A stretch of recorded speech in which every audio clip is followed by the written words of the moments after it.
Hello દોસ્તો, કેમ છો? મજામાં ને? અમે મજામાં. તો ભગવાન સૌને સારા રાખે એવી પ્રાર્થના સાથે એક નવા વિડીયોમાં સ્વાગત છે. ને આજે છે હોળી, તો હોળીની હાર્દિક શુભકામના. અને સંગીતા અહીંયા કંઈક કામ કરે છે. આર્ય કિતાબ શેરડી ખાય છે. સંગીતા શું કરે છે? આપણે હોળીની તૈયારી થઈ રહી છે, તો સાંજે અડદના ઢેબરા બનાવવાના છે. હમણાં 10 વાગી ગયા છે. 10 વાગ્યા છે તો આ દાળને આપણે બોળી દેવાના. તો આ અમારા ટ્રેડિશનલ અડદના ઢેબરા કહેવાય, હે ને? અમારો તહેવાર હોય એટલે અડદના ઢેબરા નહીં બને ત્યાં સુધી તહેવાર કાચો અધૂરો કહેવાય, અધૂરો કહેવાય. હાય આર્ય, ગુડ મોર્નિંગ. શેરડી ખાય છે, મજા કરે છે. ને અડદની દાળની સાથે કઈ દાળ નાખી બીજી? આ ચણાની દાળ નાખી છે બીજી. થોડા કડક ઢેબરા આવે એમ કરીને. આર્યને મરચું નહીં નાખવું.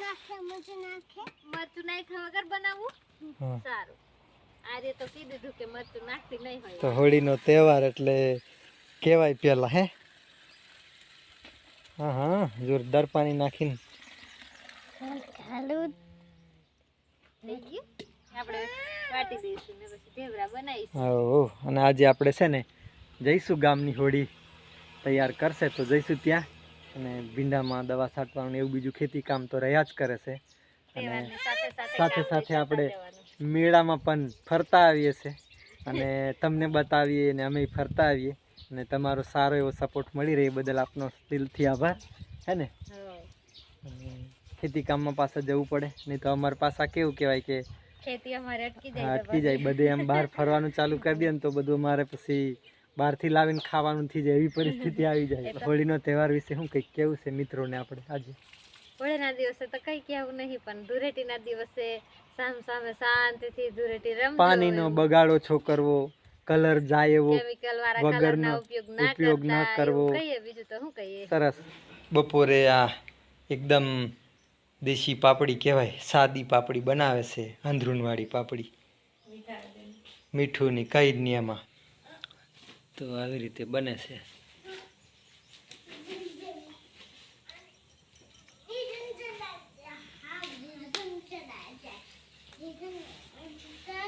દેશી પદ્ધતિથી એકદમ ગામડાની રીતે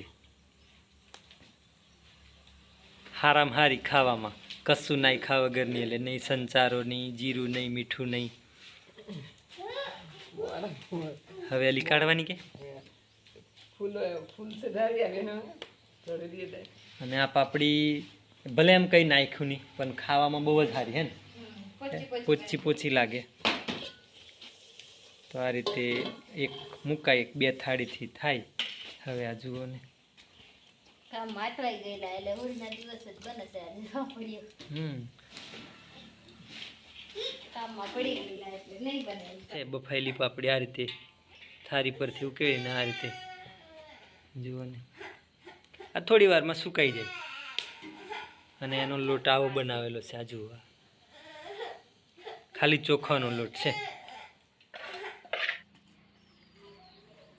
સવારે આપણે દાળ બોરી દીધી હતી, સરસ મજાની દાળ બોરાઈ ગઈ એટલે વાટી નાખી છે.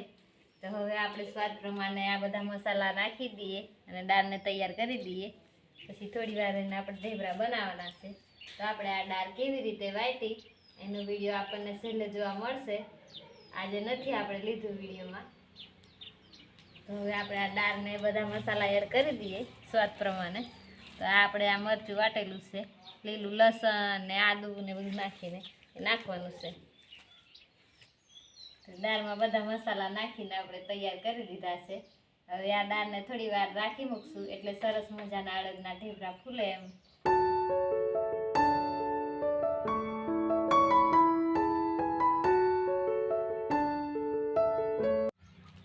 તો શામ થઈ ગઈ છે.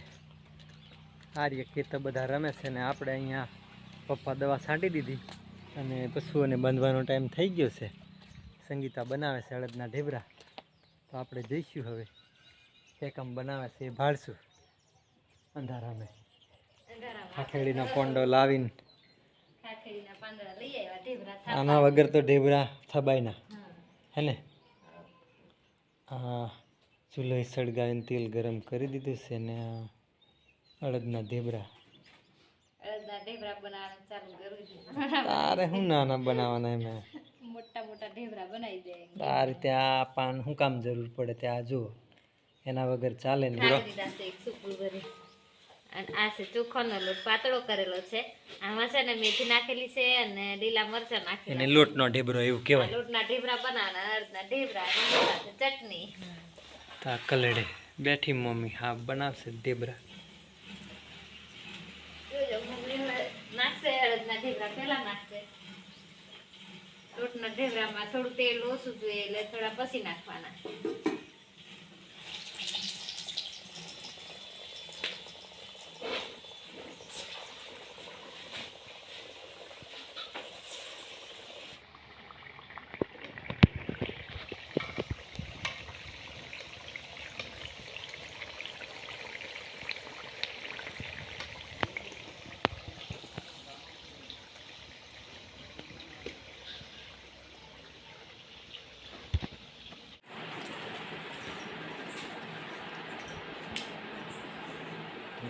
પૂરા ફેમિલી સાથે જમવા બેસી ગયા મિત્રો. આર્ય શું ભાઈ બધાને બેટા બધા જમવા ચાલો કે જમવા ચાલો. આર્ય જે કરી આવ્યો અને જમવા બેસી ગયા આપણે.